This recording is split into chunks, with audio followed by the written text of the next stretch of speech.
Assalamualaikum warahmatullahi wabarakatuh. Alhamdulillah, wassalatu wassalamu ala rasulillah Sayyidina Muhammad ibn Abdullah wa ala alihi wa sahbihi wa mawalah, wa la hawla wa la quwata illa billah, amma ba'du. Ma'asyiral muslimin wal muslimat, Bapak Ibu para hadirin jamaah sekalian yang dirahmati Allah. Alhamdulillah, puji syukur kita haturkan kepada Allah Subhanahu wa taala. Pada malam hari ini kita bisa hadir kembali untuk melanjutkan kajian kita. Mudah-mudahan Allah mencatat apa yang kita tunaikan ini sebagai amal ibadah yang kelak pahalanya bisa kita dapatkan saat kita berpulang menghadap Allah Ta'ala. Amin ya rabbal alamin. Salawat dan salam semoga tercurahkan kepada junjungan kita baginda Rasulullah Muhammad sallallahu alaihi wasallam. Bapak Ibu para jemaah yang dirahmati Allah, sebentar lagi kita akan memasuki bulan Zulhijjah. Maka malam ini kita akan bahas beberapa hal terkait dengan amalan-amalan utama yang dianjurkan oleh syariat untuk kita amalkan, terutama di awal-awal bulan Zulhijjah itu. Ini besok sepertinya akan terjadi lagi perbedaan di antara Muhammadiyah dengan pemerintah terkait dengan awal 1 Zulhijjah. Tentu nanti juga akan berpengaruh pada kapan Idul Adha-nya itu. Akhir bulan Zulqa'dah itu, kalau penanggalan sekarang ini tanggal 18 Juni besok. Jadi hari Ahad besok itu sudah masuk akhir Zulqa'dah. Makanya nanti akan ada ru'yatul hilal dari pemerintah tanggal 18 Juni. Jadi hari Ahad besok itu ru'yatul hilal.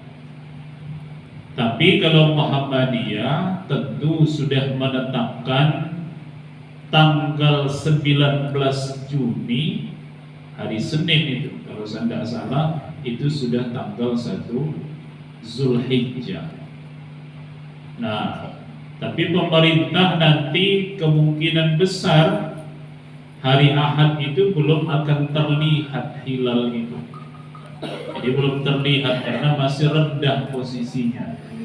Maka sangat mungkin nanti hari Senin itu digenapkan Zulqa'dah itu menjadi 30 hari, sehingga hari Selasa baru tanggal 1 Zulhijjah. Ya kita lihatlah besok bagaimana tanggal 1 Zulhijjah itu kalau dari penetapan pemerintah.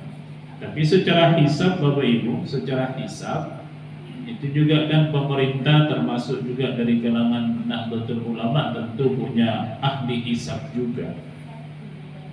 Sangat kecil terlihat itu, kemungkinan akan terlihat itu sangat kecil. Jadi karena ada hisab juga. Jadi makanya diru'yat pada hari Ahad sore besok itu.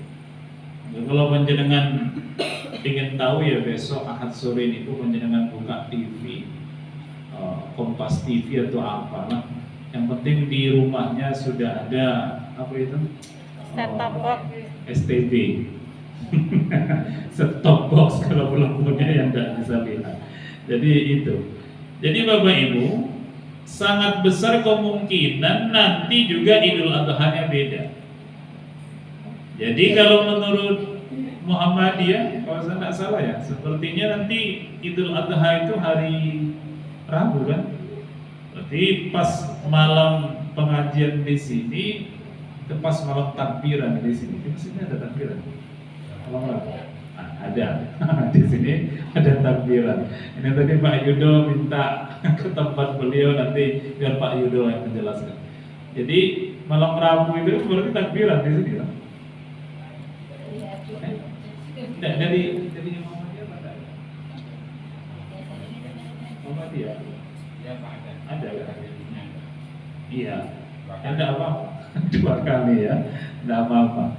Jadi nanti tentu pengaruh juga. Kalau kita yang pemerintah mungkin nanti hari Kamis. Nah, tapi itu besok saja lah, gampang. Yang pasti sekarang kita bahas dulu apa 6 amalan utama yang dianjurkan di dalam syariat ketika kita masuk kepada bulan Zulhijjah itu. Nah, ada satu riwayat, sebuah hadis yang diriwayatkan oleh Imam Abu Dawud, Imam Tirmizi, Ibnu Majah, Imam Ahmad dari Abdullah bin Abbas atau Ibnu Abbas.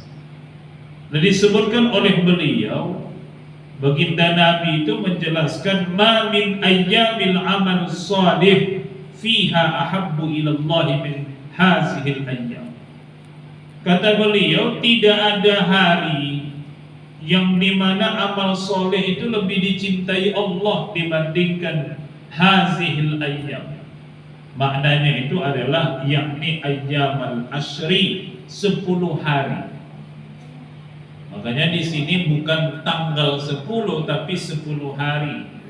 Mengapa? Karena isyaratnya ada ungkapan dari Nabi itu min hazihil ayyam. Jadi al-ayyam itu bentuk jamak dari kata-kata yaum, sehingga kemudian berarti banyak harinya. Ya 10 hari. Maka dikatakan yakni ayyamal ashr, yaitu 10 hari.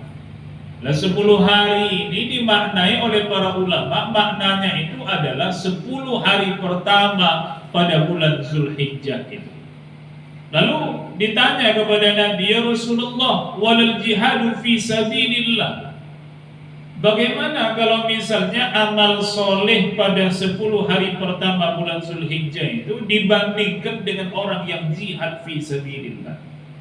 Apa kata beliau? Walal jihadu fi sabilillah, sekalipun dengan orang yang jihad fi sabilillah, itu orang beramal soleh di 10 hari pertama Zulhijjah itu jauh lebih besar manfaat, keberkahan, termasuk pahalanya. Makanya Bapak Ibu sekalian, besok ketika panjenengan kita sudah masuk 10 hari pertama Zulhijjah itu banyak-banyak beramal. Apapun amal soleh yang panjenengan lakukan, sekecil apapun, jangan ditunda-tunda, banyaklah beramal. Tapi sebaliknya ya, karena di sini amalan begitu besar fadilahnya dalam pandangan Allah, jangan melakukan amal-amal yang menambah dosa. Di 10 hari pertama niku nggih gawe dosa niku dikurangi. Sesuk nek pas hari ke-11 gawe meneh. Maksud saya tidak begitu loh. Tapi jangan sampai kemudian diisi dengan amal-amal yang tidak baik. Nah, tapi oleh Nabi dikatakan illa rajulun kharaja bi nafsihi wa malihi, kecuali orang yang keluar dengan jiwanya dan hartanya, falam yarji min zalika bi syai'in, lalu dia tidak bisa kembali membawa apapun, baik dirinya ataupun hartanya itu habis disebabkan berjuang di jalan Allah Subhanahu wa taala. Jadi ini umum disebutkan Nabi bahwasanya apa? Tanggal 1 sampai tanggal 10 itu. Ya, tanggal 1 sampai tanggal 10 Zulhijjah itu hari-hari di mana Allah itu mudah untuk menerima dan melipat gandakan kebaikan dari amal soleh kita. Makanya oleh Nabi itu dikatakan tidak ada hari yang lebih utama dalam beramal soleh dibandingkan 10 hari ini. Dikatakan ahabbu ilallah, Allah itu lebih menyukai. Kalau Allah menyukai itu bisa jadi dilipat gandakan Allah pahalanya, bisa jadi mudah diterima Allah. Makanya apapun amal, jangan berzikir, jangan bersedekah, memberi makan orang-orang yang membutuhkan, ya, apapun amal soleh itu, sekecil apapun jangan pernah dipandang remeh, karena kita menunaikannya pada 10 hari pertama bulan Zulhijjah. Nah itu. Lalu kemudian ada riwayat, ada ungkapan dari Allah di dalam surah Al-Fajr ayat 2, walayalin ashr, dan demi malam yang 10. surah Al-Fajr itu, wal fajri wa layalin ashr. Oh, demi waktu fajar dan demi 10 malam itu. Makna yang 10 malam ini atau malam yang 10 ini, ada ulama beda pendapat.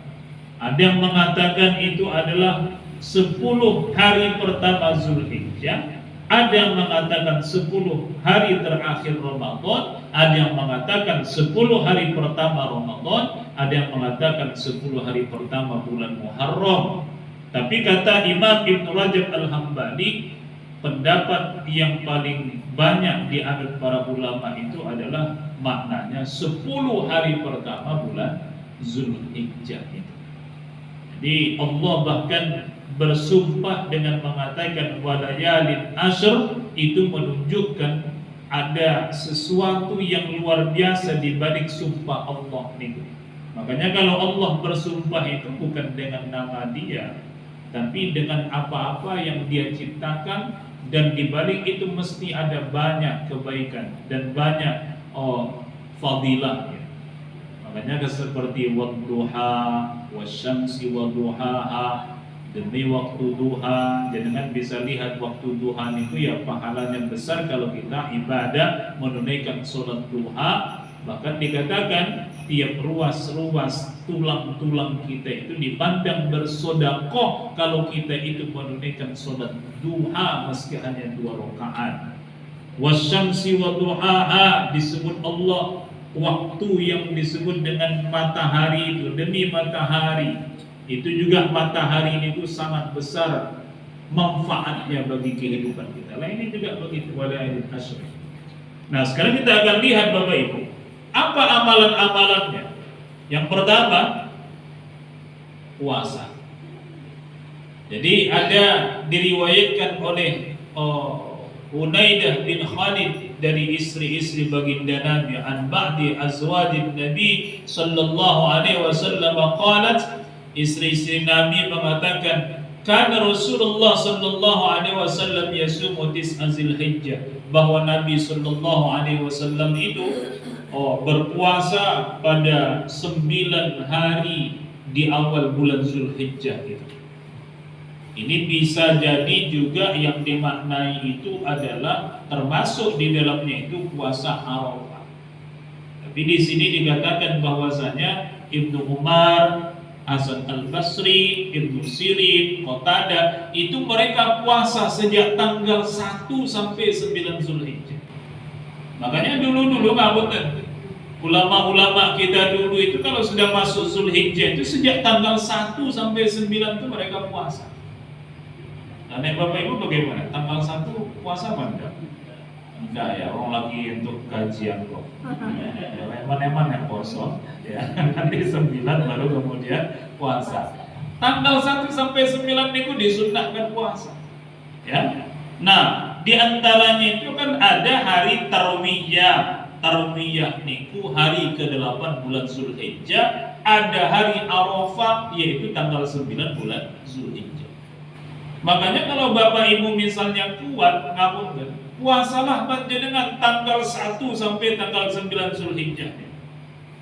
Bahkan maaf, terutama pada ibu-ibu, nek jenengan masih punya hutang puasa yang belum tersaur kemarin, jenengan sahur besok tanggal 1 sampai tanggal 9 itu boleh. Tapi dengan catatan loh, kalau dalam mazhab Syafi'i itu ada juga yang mengatakan tidak sah puasa qadha itu kalau kemudian digabungkan dengan puasa sunnah. Karena qadha niku wajib, puasa sunnah itu ya apa? Ya sunnah. Makanya kalau saya nyarankan pada Bapak Ibu, nek jenengan qadha puasa pada hari-hari itu, jenengan niat qadha saja. Karena kalau jenengan niat qadha-nya itu nanti bisa selesai, lalu kemudian jenengan bisa saja nanti mendapatkan pahala disebabkan panjenengan puasa di hari-hari yang dianjurkan puasa. Tapi niatnya karena beda antara wajib dengan sunnah itu tidak bisa digabung. Itu menurut sebagian ulama. Puasa sunnah Arafah itu pahalanya apa, fadilahnya bisa menghapuskan dosa setahun yang lalu dan setahun yang akan datang. Jadi lumayan toh Bapak Ibu, 2 tahun ya, 2 tahun dosanya diampuni Allah. Luar biasa, senang, alhamdulillah. Kawin dosa alhamdulillah.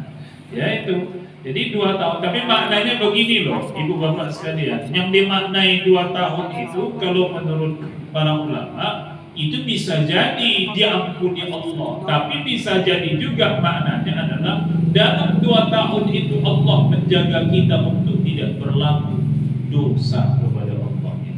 Tapi dosanya dosa-dosa kecil loh ya. Nek dosa-dosa besar tidak akan terampuni kecuali dengan taubatan nasuha.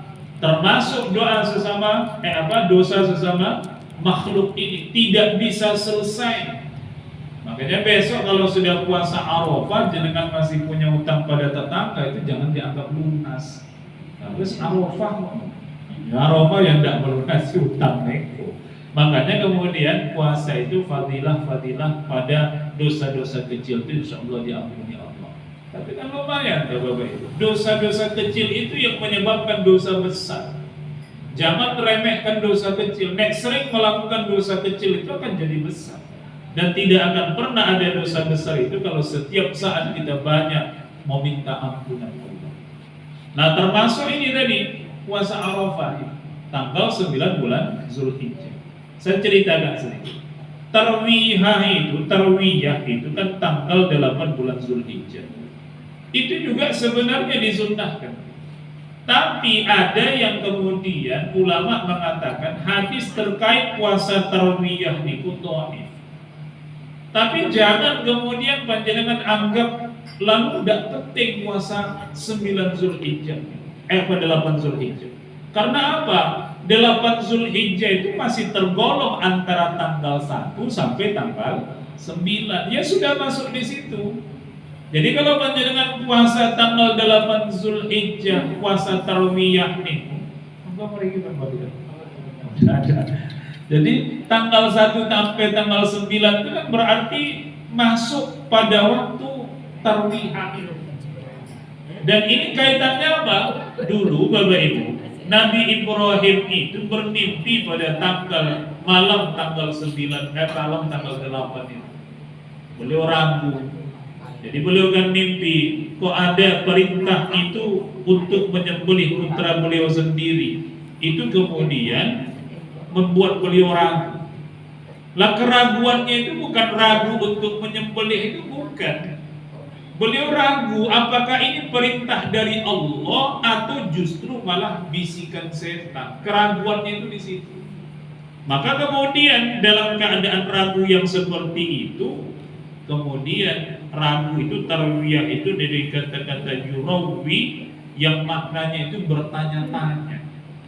Makanya dalam Islam kemudian tanggal 8 itu juga disunnahkan untuk puasa, namanya puasa apa? Tarawih. Nah, malam tanggal 9 bulan Zulhijjah ini beliau mimpi lagi. Puasa pada tanggal 9 Zulhijjah itu yang oleh Nabi dikatakan fadilahnya bisa menghapus dosa 2 tahun. Nah, makanya ini sedikit saya sampaikan, maka tidak ada kaitannya sebetulnya bahwasanya Arafah itu kaitannya dengan ibadah haji itu tidak. Makanya besok kan tadi saya awali dengan sangat mungkin terjadi kan perbedaan itu. Berarti bisa jadi hari Rabu di Indonesia ini dari teman-teman Muhammadiyah sudah tanggal 10, tapi bisa jadi nanti yang mengikuti ketetapan pemerintah atau juga dari Nahdlatul Ulama mesti baru tanggal berapa? 9. Jadi kalau di sini sudah kurban, misalnya sudah potong kurban misalnya ya, kita kalau mengikuti pemerintah masih tanggal 9. Di Arab sana, ini tadi saya lupa, di Arab sana beda memang. Jadi di Arab sana nanti akan sama dengan keputusan pemerintah, keputusan Muhammadiyah. Jadi di sana hari raya Idul Adha itu ya hari Rabu, sehingga Selasa puasa Arafah. Ya, mengapa? Karena besok tanggal 18 Juni hari Ahad besok itu di sana itu sudah sangat terlihat hilal. Karena memang beda posisi kita dengan mereka di sana. Jadi sana lebih duluan melihat. Sehingga sudah sangat terlihat, sehingga hari Senin sudah tanggal 1 Zulhijjah. Nah, itu loh Bapak Ibu. Sehingga jenengan kalau besok terjadi perbedaan, itu tidak usah ragu-ragu. Ya puasa Arafah misalnya ditetapkan tanggal 9 di hari Rabu, ya jenengan puasa Arafah di hari Rabu itu. Walaupun tetangga jenengan misalnya ada yang sudah motong kambing, ya enggak apa-apa. Tapi ya hati-hati loh. Yang saya ingin katakan tuh gini, nek jenengan ikut berkurban, jangan sampai potong hewan kurban panjenengan niku di tanggal 9 atau di hari Rabu itu. Tapi potonglah di hari Kamis. Makanya besok Bapak Ibu, termasuk yang di Macanan Sidon misalnya, di sini ada panitia kurban, kalau berbeda ambil yang ikut pemerintah, motongnya itu loh. Karena kalau enggak nanti yang ikut pemerintah dipotong di hari sebelumnya, berarti dia belum masuk pada 10 Zulhijjah. Nanti tidak sah nanti pada apa? Pada kurbannya, hanya menjadi sedekah. Itu loh. Makanya kemudian besok ikuti keputusan pemerintah mawon, itu jauh lebih nyaman, jauh lebih membuat kita tenang. Tapi kalau masalah ada yang saling menyalahkan, itu sudah saya ikut-ikut. Sejak 2 Hijriyah sampai tanggal tahun 9 Hijriyah, itu puasa Arafah tidak ada orang yang wukuf. Nah, bisa jadi di zaman Abu Bakar, pada masa Abu Bakar jadi Amirul Hajjnya, Nabi itu belum haji, tapi Abu Bakar itu sudah disuruh Nabi untuk haji terlebih dahulu, itu beliau bisa jadi pakai wukuf.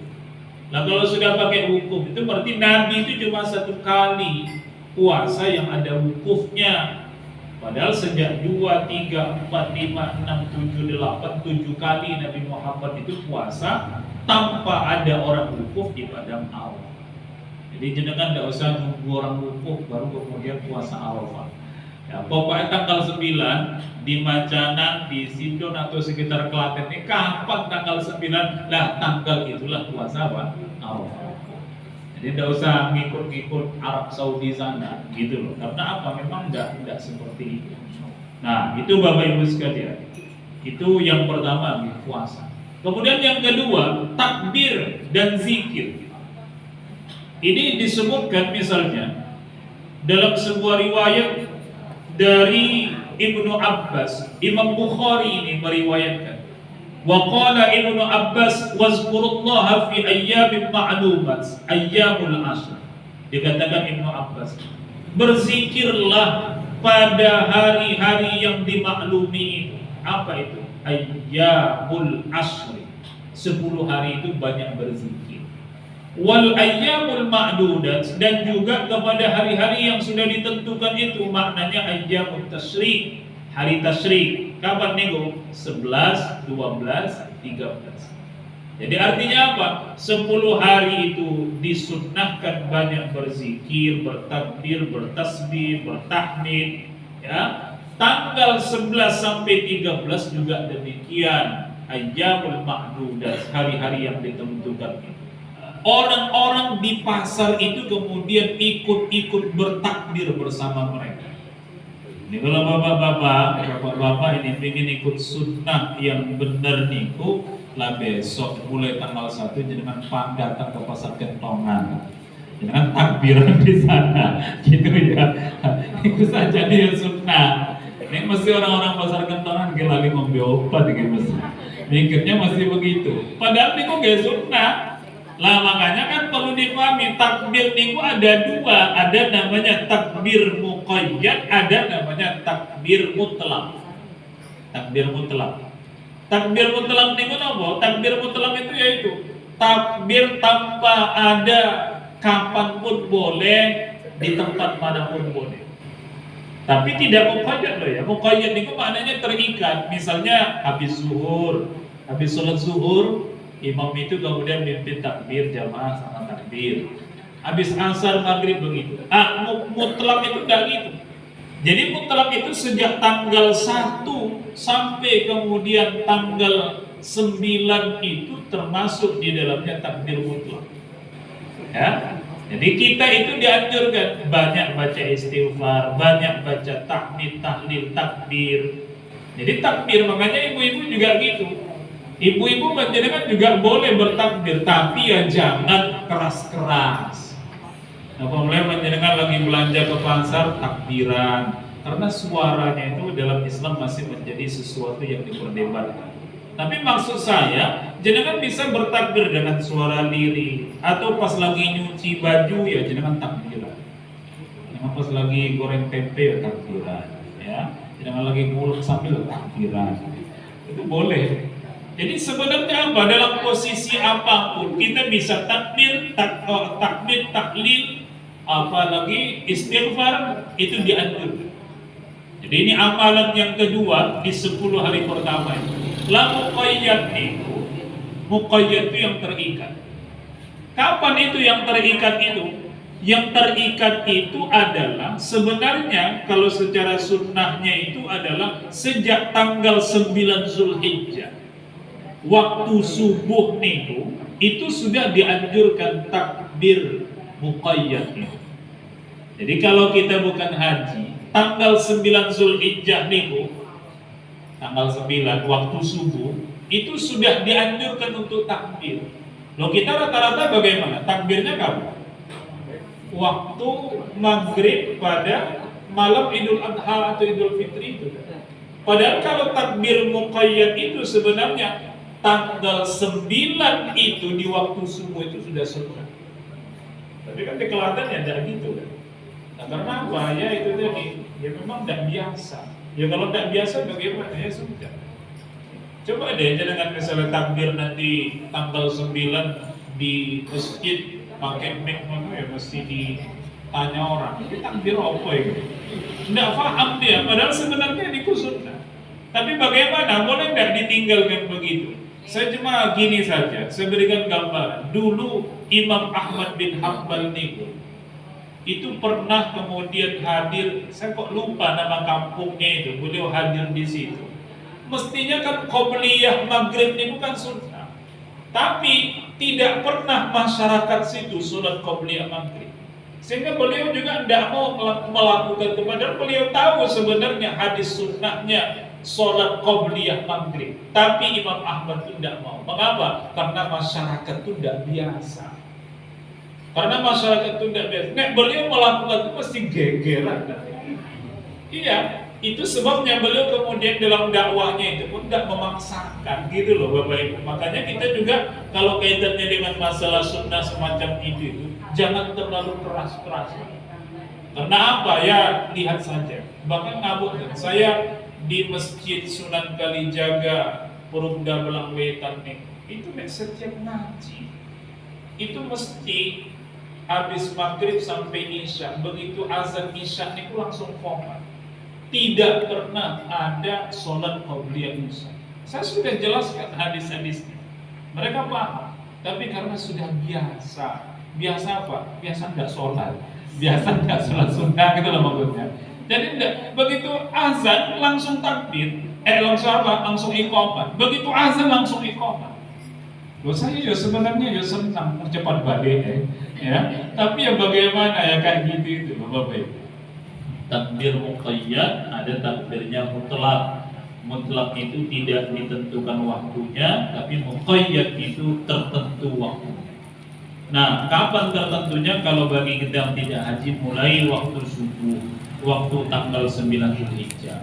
Tapi kalau misalnya tidak bisa ya mulai maghrib ketika malam Idul Adha itu tidak apa-apa. Sampai kapan itu? Sampai hari ketiga Tasyrik.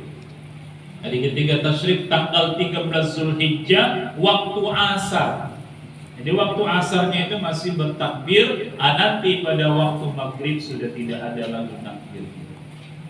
Termasuk di dalamnya motong kurban itu. Hari Tasyrik itu hari-hari memotong sebelum maghrib pada waktu hari tasyrik itu. Jadi asar itu antara asar sampai maghrib. Begitu maghrib baru kemudian dipotong, maka tidak sah kurbannya. Dia hanya sekedar menjadi sedekah. Itu Bapak Ibu. Kemudian menunaikan ibadah haji dan umroh. Haji dan umroh bulan Zulhijjah, ya. Tak perlulah saya jelaskan saya kira ini. Kemudian memperbanyak amalan sunnah apa saja. Monggo panjenengan perbanyak di 10 hari pertama bulan Zulhijjah. Jangan pernah kemudian melakukan perbuatan-perbuatan yang menyebabkan tercatatnya keburukan kita di sisi Allah. Tapi perbanyaklah amal-amal soleh. Nah, lalu tentunya apa? Berkurban. Nah, berkurban ini sedikit saya ingin sampaikan begini. Kurban itu tentu saya kira banyak sudah paham lah. Masalah kemudian satu ekor kambing untuk berapa orang? Satu orang ya. Satu ekor sapi untuk 7 orang. Satu ekor unta untuk 7 orang yang lebih kuat. Ada memang hadis mengatakan satu ekor unta itu untuk 10, tapi dipakai ulama itu untuk 7 orang. Lah masalahnya sekarang begini, seringkali sekarang ini terjadi perbedaan Bapak Ibu. Apa perbedaan? Nek dulu itu orang menyembelih kambing atau menyembelih sapi itu atas nama si A, si B, si C. Kalau sekarang itu atas nama keluarga. Ya, keluarga si A, keluarga si B, keluarga si C. Nah, kalau macanan bagaimana? Pakai keluarga enggak? Hah? Satu orang ya? Ya, seperti itu memang yang terbaik itu begitu. Jangan keluarga itu banyak soalnya. Masa motong kambing atas nama keluarga? Lah berarti satu kambing untuk banyak orang, ya. Lah bagaimana kemudian kok ada orang sekarang ini menyatakan seperti itu? Nek panjenengan buka YouTube atau kemudian Google Map itu yang muncul itu pendapat-pendapat dari kalangan salafi. Termasuk di dalamnya Syekh Ibnu Baz itu mengatakan seperti itu. Karena apa? Karena ada hadis Nabi itu ketika nyembelih dari hewan kurban itu beliau berdoa, doanya Bismillahi Allahumma taqabbal min Muhammadin. Ya Allah, terimalah kurban ini dari Muhammad wa ali Muhammadin, dan terimalah kurban ini dari keluarga Muhammad wa min ummati Muhammadin, dan dari umat Muhammad. Summa dohabi, kemudian beliau potong hewan. Anda bisa lihat. Jadi kalimatnya Nabi itu, ya Allah, terimalah kurban ini dari Muhammad, dari keluarga Muhammad, dari umat Muhammad. Baru kemudian dipotong oleh baginda Nabi hewan kurban. Ini banyak sekali kan. Loh, keluarganya Nabi saja mesti ada istri beliau, ada anak-anak beliau. Termasuk kemudian umatnya Nabi itu banyak sekali. Padahal yang dipotong Nabi satu ekor kambing. Loh, bagaimana itu? Jadi mereka itu Bapak Ibu menggunakan hadis ini sebagai dalil. Saya membaca ternyata di dalam mazhab Imam Ahmad bin Hanbal mengambil pendapat yang demikian itu, keluarga. Tapi tidak begitu dalam mazhab Syafi'i. Jadi dalam mazhab Syafi'i yang namanya kurban itu adalah hukumnya sunnah kifayah.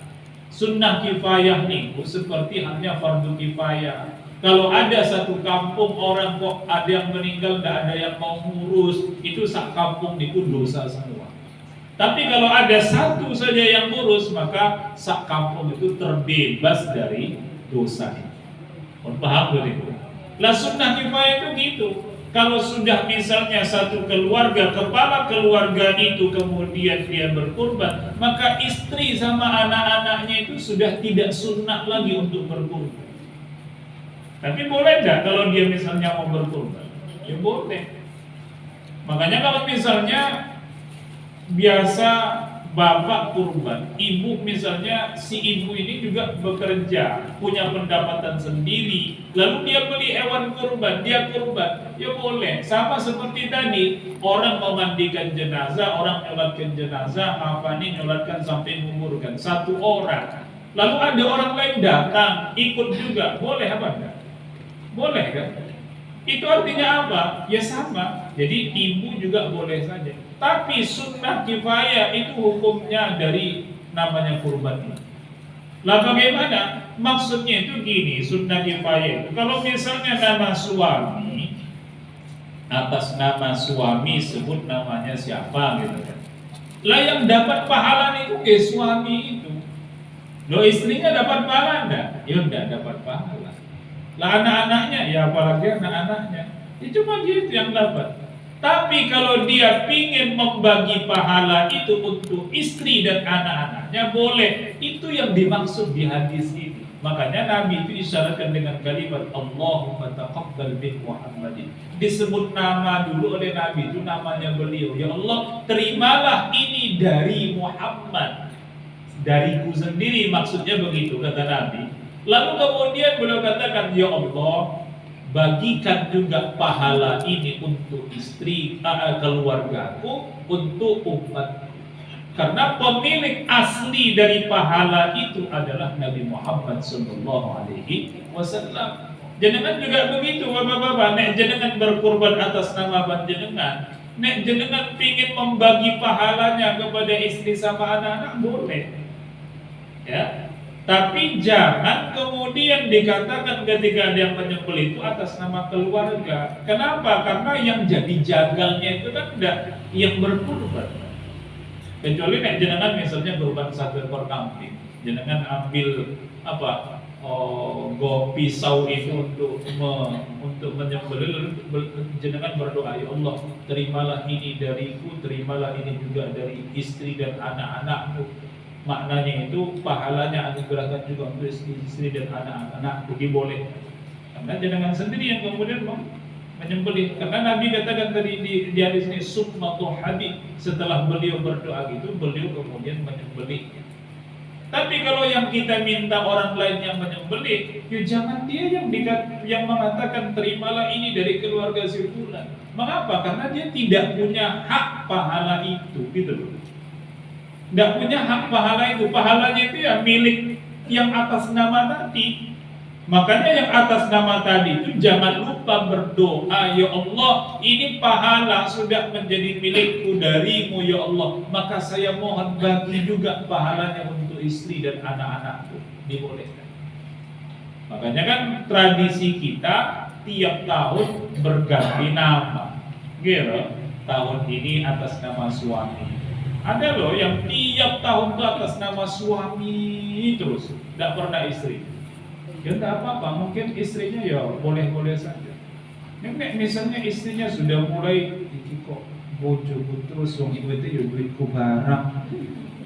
Kok malah dia terus, lah itu ya harus hati-hati nih. Ya mestinya ya gantian, istri, anak. Itu maksudnya begitu.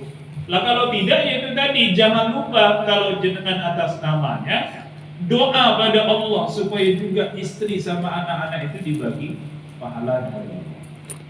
Itu loh maksudnya. Sehingga hadis ini jangan ditelan mentah-mentah. Karena di sini memang nggak disebutkan teknisnya oleh baginda Nabi, tapi isyaratnya itu kan terlihat. Ya Allah, terimalah ini dari Muhammad. Berarti pemilik pahala itu sinten? Ya Nabi Muhammad. Baru beliau berdoa lagi, terima juga ini untuk istriku atau untuk keluarga, untuk umat. Makanya umat Nabi Muhammad yang misalnya tidak berkurban karena mungkin situasi ekonominya kurang mendukung, dia tidak berdosa. Dia tetap mendapatkan kebaikan karena sudah masuk dalam kategori doa yang disampaikan Rasulullah. Nah itu loh Bapak Ibu. Jadi jangan ikut-ikutan, ya Allah terimalah ini dari keluarga si fulan, keluarga. Enggak. Nek jenengan misalnya namun ada 7 orang. Ini kasus juga terjadi seperti yang saya sampaikan tadi di masjid Pelangwetan itu, masjid program Pelangwetan. Itu ternyata begitu, ya Allah terimalah ini keluarga si fulan. Itu saya cuma katakan gini. Nek jenengan kemudian tidak mau disebut keluarga, tapi jenengan masuk dalam 7 orang yang berkurban sapi itu, jenengan bilang untuk nama saya, sebut nama saya, jangan keluarga saya. Loh yang lain disebut keluarga ya terserah. Tapi untuk pribadi kita sendiri jangan disebut keluarga. Lalu kemudian kita yang meminta kepada Allah supaya pahalanya diberikan untuk keluarga kita. Gitu loh maksudnya. Karena itu tadi yang motong itu bukan kita sendiri. Paham kan itu? Jadi itu. Baik itu. Berkurban untuk orang yang sudah meninggal dunia. Itu sebetulnya tidak ada ulama yang mengatakan tidak boleh. Semuanya mengatakan boleh. Tapi mazhab Syafi'i mengatakan harus ada syarat. Syaratnya apa? Harus ada wasiat. Kalau tidak ada wasiatnya, tidak sah sebagai kurban. Lalu bagaimana? Ya kalau tetap dipotong juga misalnya tidak sah sebagai kurban, dia menjadi sunnah. Tapi mazhabnya Hanafi, Hambali, Maliki mengatakan semuanya itu sah. Mengapa demikian? Karena yang dikirimkan kepada almarhum almarhumah itu ya tetap pahala. Maka boleh pahala kurban itu untuk almarhum dan almarhumah. Tapi mazhab Syafi'i jenengan tidak perlu pindah mazhab untuk bisa mengatakan boleh kurban atas nama mayit. Mengapa? Karena ada seorang ulama mazhab Syafi'i namanya Imam Rafi'i. Imam Rafi'i ini mengatakan boleh. Beliau justru mengambil pendapat dari 3 mazhab yang banyak yang mendukung itu. Beliau malah mendukung pendapat itu. Karena apa? Karena yang dikirimkan itu adalah pahala. Mengapa mazhab Syafi'i mengambil pendapat mengatakan harus ada niat? Karena itu tadi, ala taziru waziratu wizra ukhra. Itu salah satu dalilnya. Bahwasanya seseorang itu tidak akan mendapatkan pahala kecuali dari amalnya, dan amal itu innamal a'malu binniyat. Harus ada niat. Nah, kalau dia sudah meninggal bagaimana dia mau niat? Kalau sudah tidak ada. Gitu loh. Makanya disyaratkan itu ada wasiat tadi. Wasiat itu menjadi niatnya. Tapi kalau mazhab yang lain tidak perlu niat. Karena apa? Yang dikirimkan itu sebenarnya bukanlah daging kurbannya, tapi apa? Pahalanya. Ya kan? Jangan kan tidak pernah toh kirim daging kurban ini, ya Allah atas nama ibu saya sudah meninggal dunia, lalu jangan kirim kurban itu ke makamnya. Tidak begitu kan? Ya jangan masak sendiri. Layak itu maknanya. Jadi boleh, tidak ada yang mengatakan. Oke, saya kira itu dulu saja Bapak Ibu kajian kita di malam hari ini. Mudah-mudahan bermanfaat. Assalamualaikum warahmatullahi wabarakatuh. Waalaikumsalam warahmatullahi wabarakatuh.